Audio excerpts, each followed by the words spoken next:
भारत माता की, भारत माता की जय। जय श्री राम, जय श्री राम, जय श्री राम। 15 రోజుల పాటు చక్కటి సంస్కారాలని పొందుదామని వచ్చి నిజంగానే మీ కళలను సాకారం చేసుకుని ఈరోజు ఈ సంస్కార సాధనాల గురించి మళ్ళీ మన ఇళ్ళకు వెళుతున్నటువంటి చిన్నారి బాలబాలికలందరి యొక్క ప్రకటన చూశాం. ఈ కార్యక్రమానికి వచ్చినటువంటి మాతో సహా వచ్చిన అందరికీ కూడా అది చాలా చాలా ఆనందాన్ని కలిగించి ఉంటుందని నాకు అనిపిస్తుంది. మీరందరూ కూడా మా బాలికలు చాలా అదృష్టవంతులు. ఎందుకంటే ఈ సంస్కార సాధన వద్దకు మిమ్మల్ని ఆశీర్వదించడానికి వచ్చినటువంటి పెద్దలు, మన విశిష్ట అతిథిగా వచ్చినటువంటి ఎల్వి సుబ్రహ్మణ్యం గారు ఇంతకుముందు మనకు సందేశం ఇచ్చారు.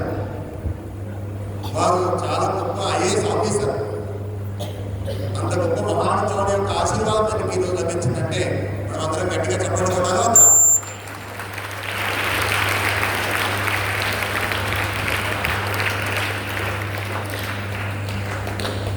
ఈనాటి సంస్కార సాధనగా ముగింపు కార్యక్రమానికి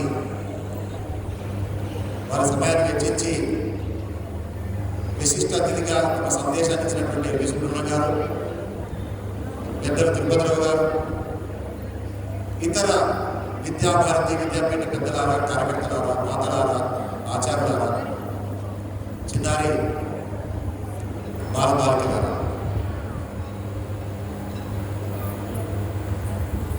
ఒక గంటన్నర సేపటి నుంచి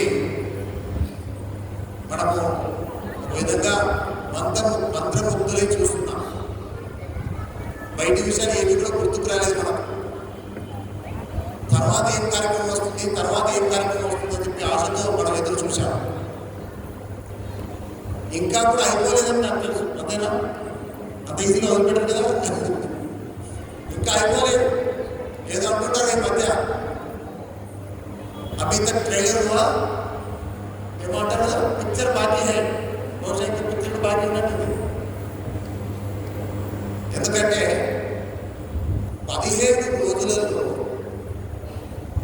ఇంత చక్కటి అభ్యాసం మనం నేర్చుకుని, ఆ సాధన చేసి, అభ్యాసం చేసి, విషయాలను నేర్చుకుని, ఆ కళలను మనం అందరి ముందు ప్రదర్శించడం అనేటువంటిది నాకైతే అద్భుతంగా అనిపిస్తుంది. ఒకటేమో ఈనాటి ఇంతకుముందు సుమన్ గారితో మాట్లాడుతుంటే అదే విషయం గుర్తు చేశారు.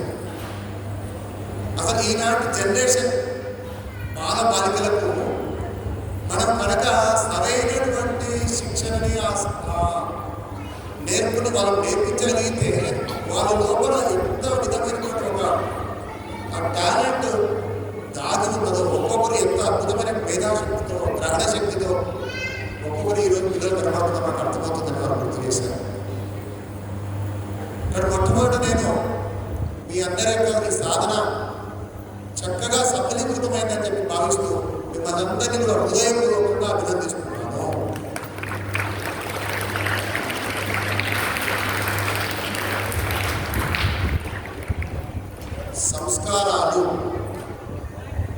సంస్కారాలు ఎక్కడో ఉంటే, మార్కెట్లో ఉంటే, కొనుక్కుని వస్తే వచ్చేది కావు.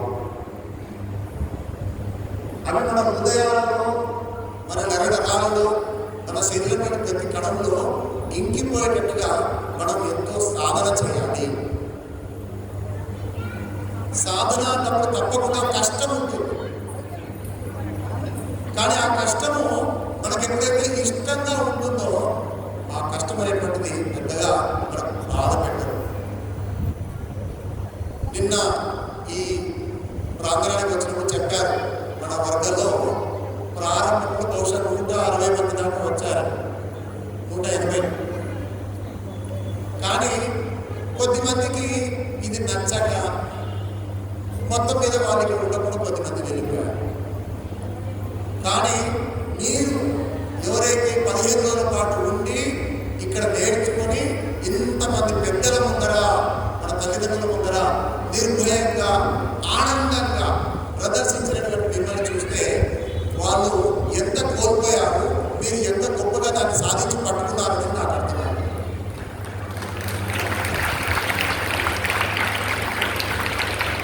జీవితంలో అవకాశాలు, ఇంగ్లీష్లో ఆపర్చునిటీస్ అంటున్నారు, అవకాశాలు ఎప్పుడూ ప్రతిసారి రావు. అవి వచ్చినప్పుడే అందిపుచ్చుకోవాలి. మీకు ఒక కథ చెప్తాను. ఒక ఊరిలో ఇలాంటిది మన కిస్మత్పుర ఊరు లాంటి ఊరిలో ఒక పెద్ద పాల వ్యాపారి ఉన్నాడు. పాల వ్యాపారి చక్కగా ఆయనకు ఆవులు, గేదెలు, బర్రెలు ఉండటం వల్ల అవన్నీ ఉన్నాయి చాలా. ఆ వ్యాపారి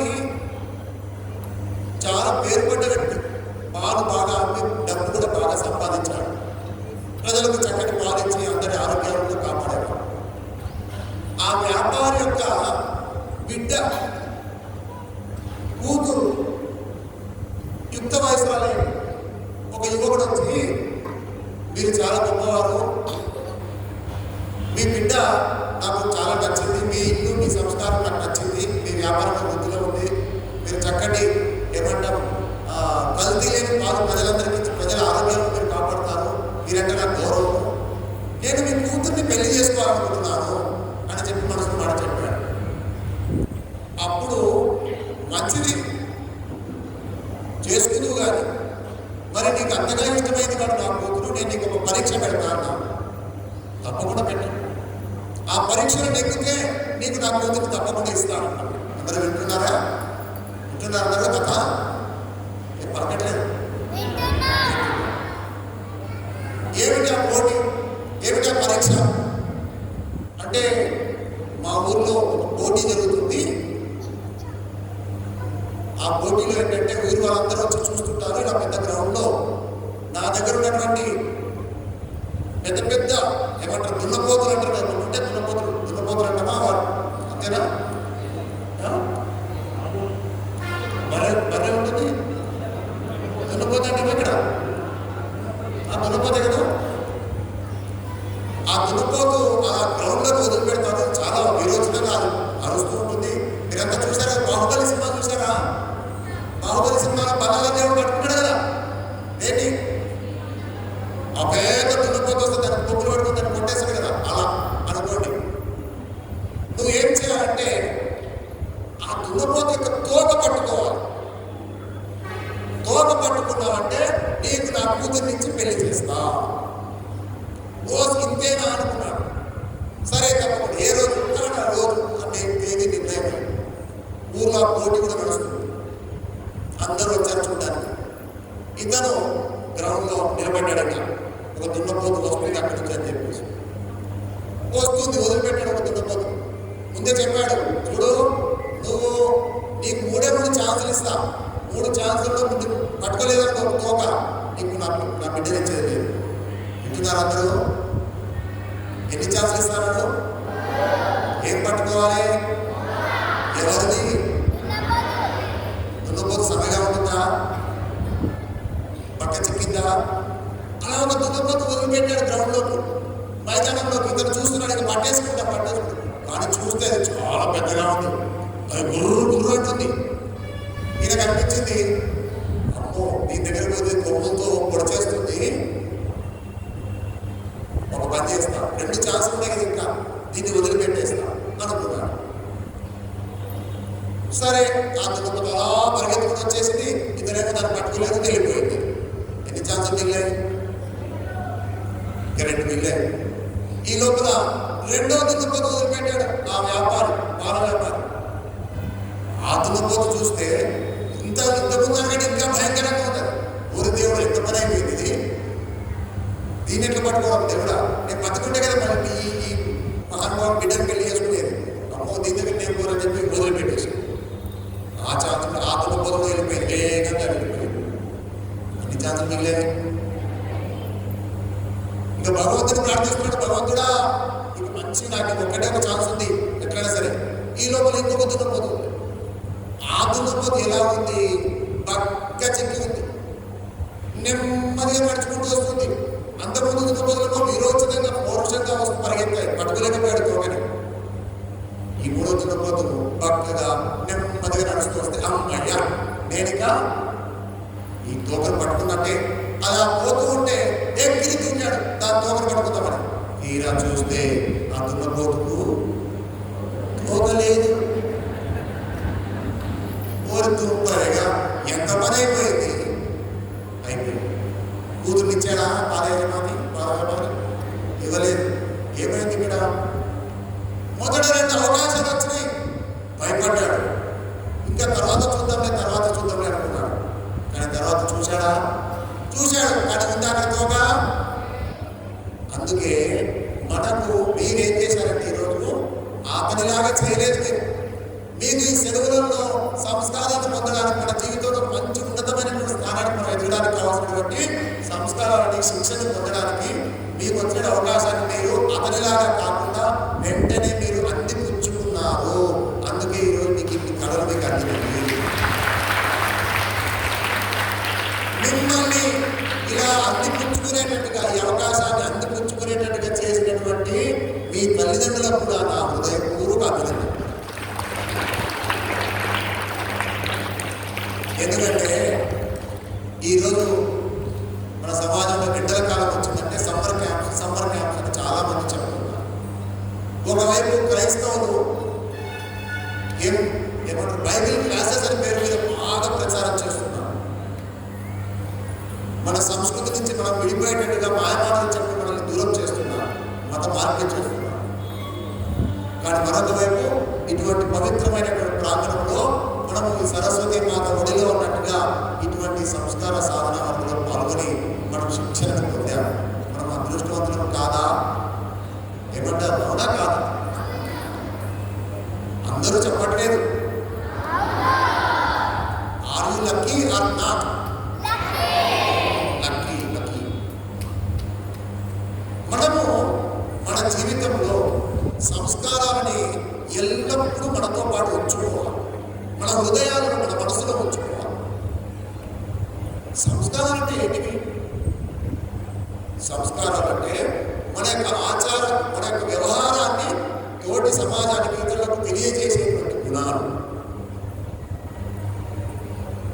ఇంతకుముందు కోలాటం ఆడుతూ రాముల వారు వచ్చారు. శ్రీరామచంద్రుడు మీరు గమనించారా లేదు? అమ్మ కౌసల్యాదేవి రాముల వారికి ఏం తినిపిస్తుంది? అన్నం తినిపిస్తుంది. తిన్నాడా రాముడు? నేను తిననన్నాడు. ఏం కావాలన్నాడు రాముడు? నాకు ఆ చందమామ చాలా చక్కగా బాల్లాగా బంతిలాగా ఉంది, నాకు చందమామ కావాలి.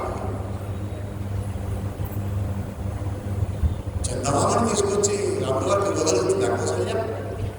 మరి కౌసల్యాదేవి ఏం చేసింది? తెలివిని ఉపయోగించింది. ఒక అద్దాన్ని ఇచ్చారు, అద్దంలో చూపించారు రామారు. ఇగో రామా, నీ చంద్రుడు వచ్చేసాడు చూసుకో. రాముడు ఆనందంగా చంద్రుడితో ఆడుకుంటూ ఏం చేశాడు? అన్నం తిన్నాడు. అటువంటి రాముడు పెరిగి పెద్దగైన తర్వాత మనందరినీ కూడా లోకా సమస్త సుఖినో భవంతు, అందరూ చల్లగా ఉండాలి అన్నట్టుగా దుష్ట సంహారం లేకుంటే రాక్షస సంహారం చేశాడు. చిన్నప్పుడే ఒక ప్రతిజ్ఞ తీసుకున్నాడు ఆ రామచంద్రుడు. గురువైనటువంటి వశిష్ఠుల వారు ఉన్నారు, విశ్వామిత్రుడు వారు అడవిలో తన యొక్క యాగశాలలో యాగాన్ని రక్షించడం కోసం రామలక్ష్మణుడు తీసుకెళ్ళినప్పుడు అడవిలో ఒక పెద్ద గుట్ట లాంటిది ఒకటి కనబడింది. రాములు వారు, లక్ష్మణుడు వారు గురువు గారిని విశ్వామిత్రుడు అడిగారు, గురువు గారు ఏమిటి గుట్ట? ఇది చూస్తే మామూలు గుట్టలాగా లేదే. అన్నాడు విశ్వామిత్రుడు, అయ్యా నిజమే రామచంద్ర, ఇది మామూలు గుట్ట కాదు, ఇది ఎముకల గుట్ట. ఎముకలు అంటే ఇంగ్లీష్లో ఏమంటారు? ఎముకల గుట్ట. ఎవరు ఎముకలు అని అడిగారు రాముడు. నాలాంటి అనేక మంది సాధు సంతుల యొక్క శరీరాల నుంచి బయటపడ్డ ఎముకలు ఉంటాయి. ఇంతమంది చనిపోయారా? ఎవరు చంపింది? చెప్పాడు విశ్వామిత్రుడు, ఈ భూమి పైన అనేక మంది రాక్షసులు ఉన్నారు. మన ధర్మాన్ని, మన సంస్కృతిని నాశనం చేయడం కోసం వాళ్ళు కంకణం కట్టుకున్నారు. అటువంటి రాక్షసులు మాలాడ ఈ ధర్మం కోసం పనిచేస్తున్న వారందరినీ కూడా చంపడము, ఆ చంపిన ఆ శరీరాల నుంచి ఎముకలు తీయడము, ఇలా గుట్టగా పడేయడం చేశారు. చాలా బాధపడ్డాడు శ్రీరామచంద్ర. ఇంత అన్యాయమా? మనం కూడా నిన్న చూసాం, సరిగ్గా నెల కూడా కాలేదు ఇంకా. కాశ్మీర్లో ఈనాటి రాక్షసులు ఏ ఊరది? పహల్గాం. విన్నారా పహల్గాం? పహల్గాంలో అమాయకులైనటువంటి ప్రజలపైన ఈ తీవ్రవాదులు అనేటువంటి రాక్షసులు దాడి చేశారు. పిట్టల్ని కాల్చినట్టు కాల్చి చంపారు. 26 మంది ప్రాణాలు పోయారు. ఇటువంటివి ఇప్పుడే కాదు, అప్పటి నుంచి జరుగుతున్నాయి భూమి పైన. శ్రీరామచంద్రుడు ఆ ఎముకల గుట్టను చూసి అనుకున్నాడు, ఇది ఇక జరగనివ్వను. గురువు గారి ముందర ప్రమాణం చేశాడు, గట్టిగా శపథం తీసుకున్నాడు. निश्चर हीन करूंगा धरती को, ये प्रणाम है भगवान श्री रामचंद्र का అంటే ఈ భూమి పైన నిశాచరుడు ఒక్కడు లేకుండా చేస్తారు. రాక్షసుడు అనేవాడు, రాత్రిపూట యాక్టివ్గా తిరిగేటువంటి వాడు, దొంగతనంగా పనిచేసేటువంటి వాడు ఒక్కడు కూడా లేకుండా చేస్తారు. ఇది నా ప్రతిజ్ఞ. రాముడు ప్రతిజ్ఞ చేయడం ఒకటే కాదు, తన జీవితం మొత్తం మీద కూడా ఆ ప్రతిజ్ఞని నెరవేర్చడం కోసం కావాల్సినటువంటి ధైర్య, సాహస, అన్ని రకాల సద్గుణాలని ఆయన సానపట్టి నేర్చుకున్నాడు. ఆ కారణంగానే అతనిలో ఉన్నటువంటి ఆ సంస్కారాల కారణంగానే పెద్దలైన తర్వాత రావణాసుడంతటి వాడిని కూడా చంపగలిగాడు. ఈరోజు అంత పెద్ద పని మనం చేయాల్సిన అవసరం లేదు. రాముల వారు చేసినంత పెద్ద పని మనం చేయాల్సిన పని లేదు. మన జీవితంలో చిన్న చిన్న లక్ష్యాలు మనం పెట్టుకుంటాం. మనకు అవే ఆ లక్ష్యాలను మనం నెరవేర్చుకుంటూ ఒక్కొక్కటి సాధించుకుంటూ ముందుకు వెళ్ళాలి. అలా అత్యంత ఉన్నతమైనటువంటి లక్ష్యం అందరం కలిసి చేయవలసినటువంటి లక్ష్యం ఉన్నది. ఏంటది? మళ్ళీ భారతదేశాన్ని ప్రపంచంలో విశ్వగురు స్థానంలో నిలబెట్టాలి. ఒక రాష్ట్రీయ స్వయం సేవక సంఘం కానీ, ఒక విద్యాభారతి సంస్థ కానీ, ఒక ఏబీవీపీ కానివ్వండి, ఇలా ఏ మన సంఘ సంబంధించినటువంటి ప్రేరణతో నడుస్తున్న సంస్థలు కూడా పనిచేస్తున్నటువంటి ఉద్దేశం ఏంటి? ఈ దేశాన్ని మళ్ళీ ప్రపంచంలో ఒక దిశానిర్దేశం ప్రపంచం మొత్తానికి చేయగలిగిన స్థితికి తీసుకెళ్ళాలి. దాన్ని మనం ఏమన్నాం? భారతదేశము ప్రపంచానికి ఒక విశ్వగురువుగా మళ్ళీ నిలబెట్టగలిగాం. ఒకప్పుడు ఉండింది. మనలోని అనైక్యత, మనలోని సంస్కారాలు తగ్గిపోవడం, మనలోపల లుకలుకలు, మనలోని భేదభావాల కారణంగా ఈ భారతదేశం ఆ స్థానం నుంచి కిందికి దిగింది. భారతదేశం పతనం కావడానికి ఎవరో బయటి వాళ్ళు కాదు, కారణం మనమే.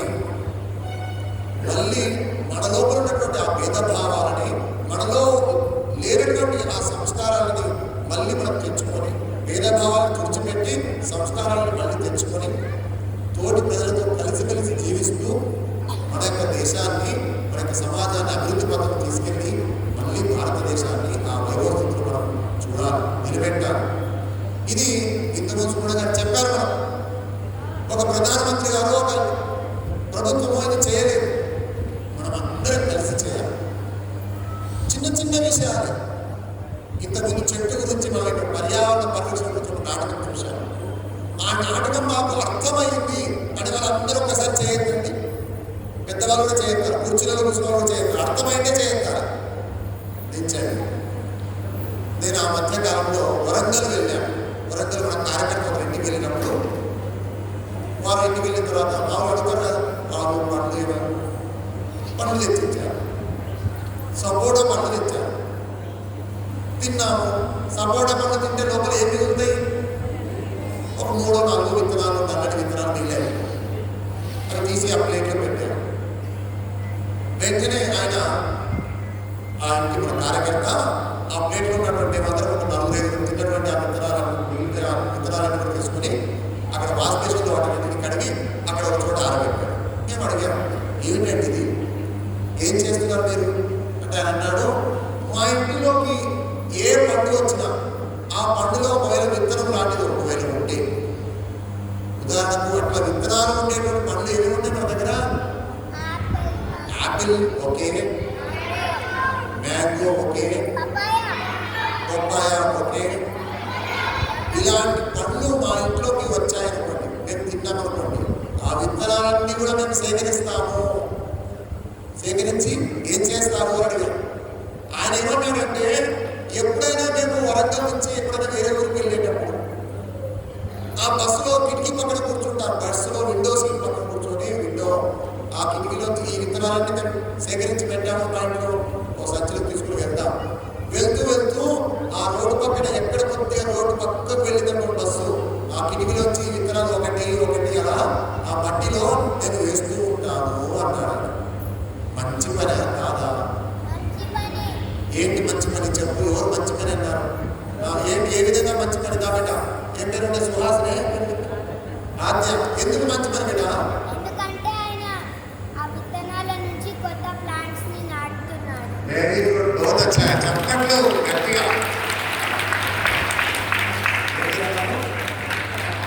ఆద్య చెప్పిన విషయం మీకు అందరికీ వినపడలేదు కదా, నేను చెప్తా. కూర్చో ఆద్య. Very good. ఏమన్నదంటే, ఇది పని మంచి పని చేశాడు అని. ఎందుకు మంచి పని అంటే, ఆ విత్తనాల వల్ల అక్కడి నుంచి ఆ విత్తనాల నుంచి మళ్ళీ కొత్త కొత్త ప్లాంట్స్ పుడతాయి. కరెక్టా కాదా? కరెక్ట్ అనే వాళ్ళు గట్టిగా చెప్పండి. కొట్టండి.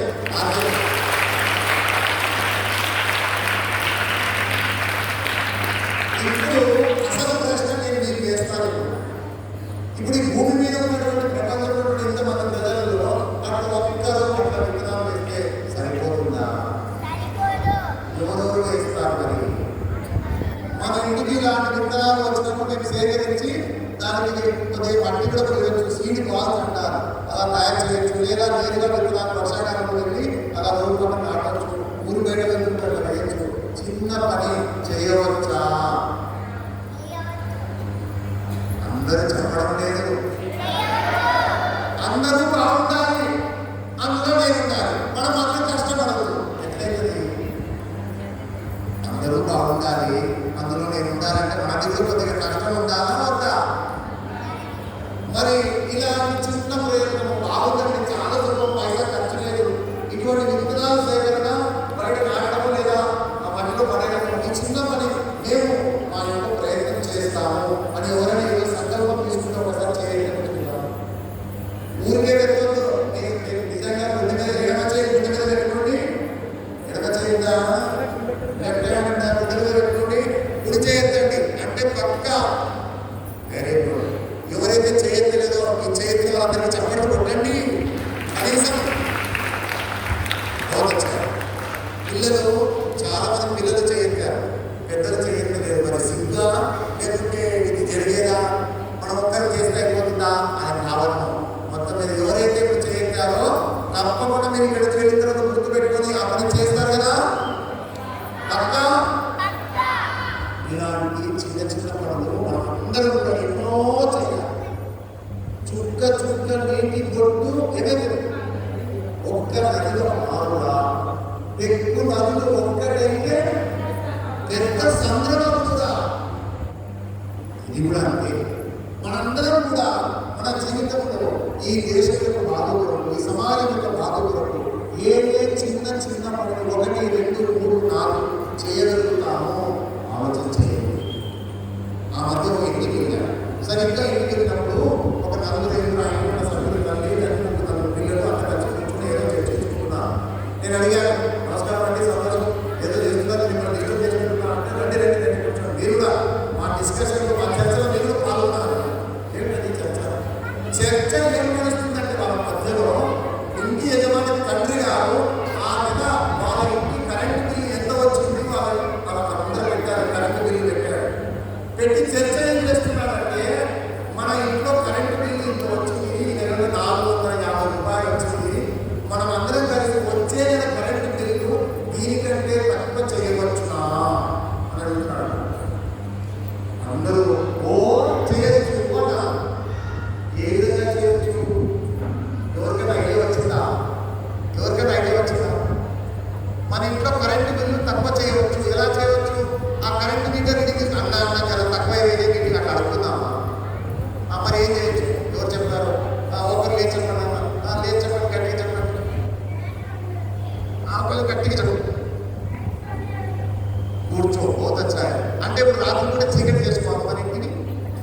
కరెంటు లైట్లు అన్నీ ఆఫ్ చేయాలని అంతేనా?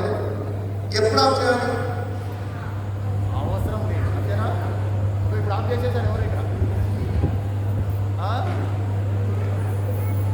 నువ్వు చెప్పు నాన్న, నువ్వు చెప్పు, గట్టి చెప్పు.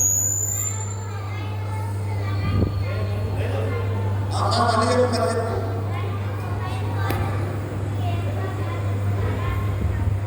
ఎవరికైనా వినపడ్డదా? ఏమంటారు? మొబైల్ ఫోన్లు అవి ఇవి మనం తక్కువ చేయాలి. వాడడం బాగుంది, చాలా బాగుంది. ఇంకా ఇంకా చెప్పినట్టు ఏం చెప్తున్నావు చెప్తాను. ఒక్క నిమిషం మైక్ ఇస్తున్నారు, ఒక్కొక్కరికి ఇద్దరికి అవకాశం. చెప్తాను. వస్తుంది నిదానం వస్తుంది. ఈ లోపల ఇంకో పిల్లలు గట్టిగా చెప్పండి ఎవరో ఒకరు. సోలార్ ప్యానల్స్ అచ్చా, వెరీ గుడ్. 450 రూపాయల కోసం తగ్గించడం కోసం సోలార్ ప్యానల్ కదా. ఏంటన్నా? ఇంటి చుట్టూ మొక్కలు వేస్తే కరెంట్ బిల్లు తగ్గుతుందమ్మా. చల్లగాలి వస్తుంది కాబట్టి ఫ్యాన్ వేసుకోవాల్సిన అవసరం ఉండదు. ఏం చెప్పినా దాన్ని వెరీ గుడ్. చాలా చక్కగా చెప్పారు. ఇప్పుడు చక్కగా చెప్పారు కదా. సెకండ్ క్లాస్ చెప్తున్నాను. మార్నింగ్ ఫ్యాన్స్ యూజ్ చేయాలి. మార్నింగ్ ఫ్యాన్స్ యూజ్ చేయాలి. చేయొద్దు. మార్నింగ్ లైట్స్ యూజ్ చేయాలి. మార్నింగ్ పగటి పూట లైట్లు వాడద్దు, కరెంట్ తగ్గిపోతుంది. అంతేనా? కరెక్టా కదా?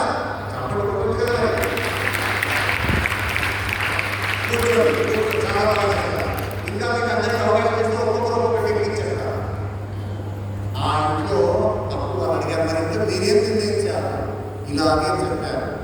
మేము టీవీ ఇక్కడ చూస్తుంటాము, ఆ పక్క రూమ్లో ఫ్యాన్ లైట్లు ఆన్ చేసుకుంటాం. ఇక్కడ నుంచి అవి చెయ్యము. మేము ఇంట్లోనే పగలపూట ఉంటాము, ఇక్కడ కిటికీలన్నీ మూసుకొని ఉంటాము, లోపల ఫ్యాన్ తీసుకుంటాము. చెప్పారు కదా ఇక్కడ ఎవరు? బాగా చెప్పారు. మేము కిటికీలన్నీ తెరుస్తాము. మరి దోమలు వస్తాయి కదా. తమాషా ఏంటంటే ఇంటి తలుపు పెద్ద తలుపు తెరిచి ఉంటుంది, కిటికీలు మాత్రం మూస్తారు. ఎందుకంటే దోమలు వస్తాయి. దోమలు మెయిన్ డోర్ నుంచి రావు. ఆశ్చర్యం. చాలా ఇంట్లో ఇదే పరిస్థితి. కిటికీలన్నీ మూస్తారు, ఫ్యాన్లు ఏసీలు వేస్తారు. కరెంటు బిల్లు పెరుగుతుందా పెరగదా?